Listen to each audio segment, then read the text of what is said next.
Kiekviena komanda yra savotiška, truputį lengvai žaidžia kitaip. Galbūt jie neturi savo tų žvaigždžių, jeigu taip galima įsireikšti, Gurgato Lampės,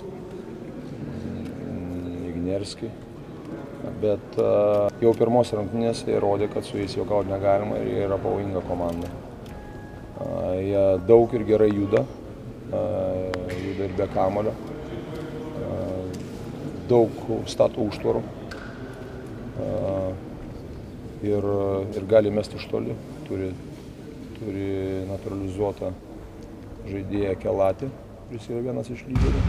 Koščarek jau kaip ir veteranas skaitosi žaidėjas.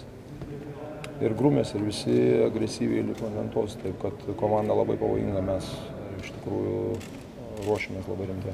Ar bandysite pasinaudoti pranašumu priekinė linija? Žinoma.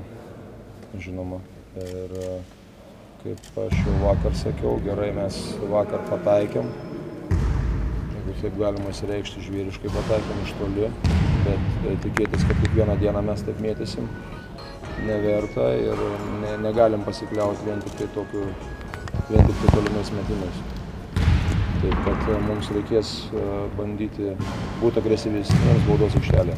Ar visi vyrai, sakykit, sveiki, ar nėra kokių rimtesnių traumų? Daugiau mažiau aplamdyti po pirmo mūšio, bet pasiruošę toliau.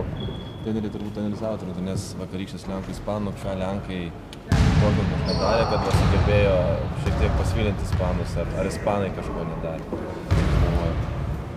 Ką darė, tai didžiausias darimas, jie labai žaidė be įtampos ir žaidė visas 40 minučių ir žaidė su širdim, sakysim taip.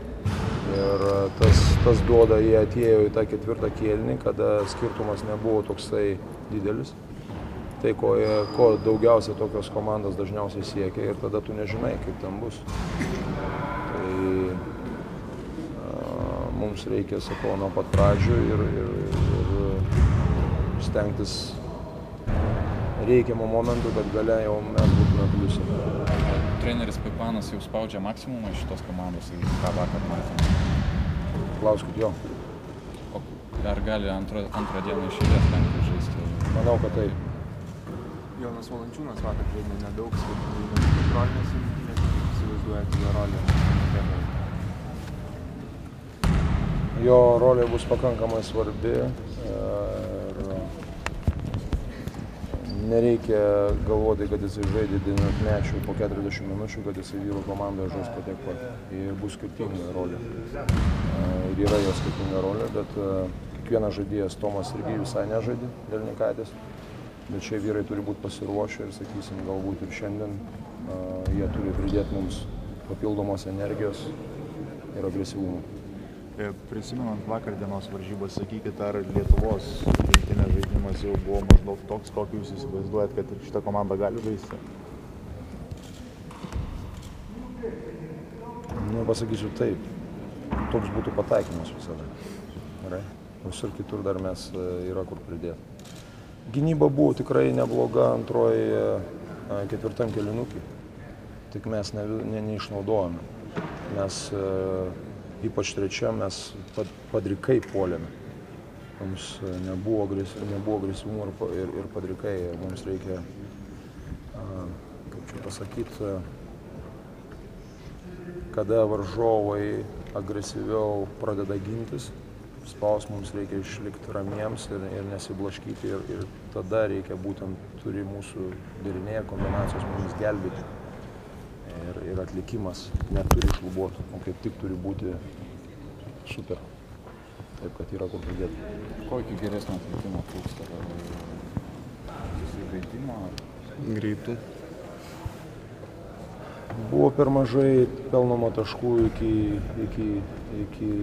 iš greito, teisinga pastaba, bet ko trūksta, kartais vis dar dvejojame, kur ne visi, sakysim, dar ne visi arba mato, arba kokį derinį žaidžiam, sakysim, kiti ir primiršta kažkur, kur ir čia dalelį suvėlavai, ten užtvaros nepastatėjai, sugavai kamuolį kažkur tai toliau ir jau kampai įsiderina, sakysim, kampai ir laiko atžvilgiu, tai krepšinį yra labai svarbu. Sakoma, vis tiek pirmoji dvikova būna didžiausia įtampa. Šią jau komandoje sumažėjus, tarkim, jeigu tokia buvo. Aš manau, kad taip, kad jinai natūraliai buvo. Tikiu, kad įtampa sumažėjusi, bet mums reikia padaryti taip, kad su įtampos sumažėjimu nesumažėtų koncentracija. Reikia išskirti tos du dalykus. Įtampa ir koncentracija. Įtampa, mes pralaužėm ledus, pirmos rungtynės, mes laimėjom, bet mes laimėjom tik tai vienas rungtynės. Pirmas. Daugiau nieko. Mes kol kas nieko nelaimėjome. Ir koncentracija turi būti aukščiausia.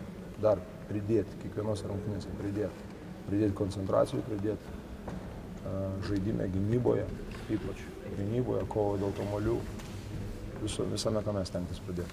Tai mūsų yra tikslai. Ar šiandien naudositės dar progą kažką išbandyti ir eksperimentuoti truputėlį bent?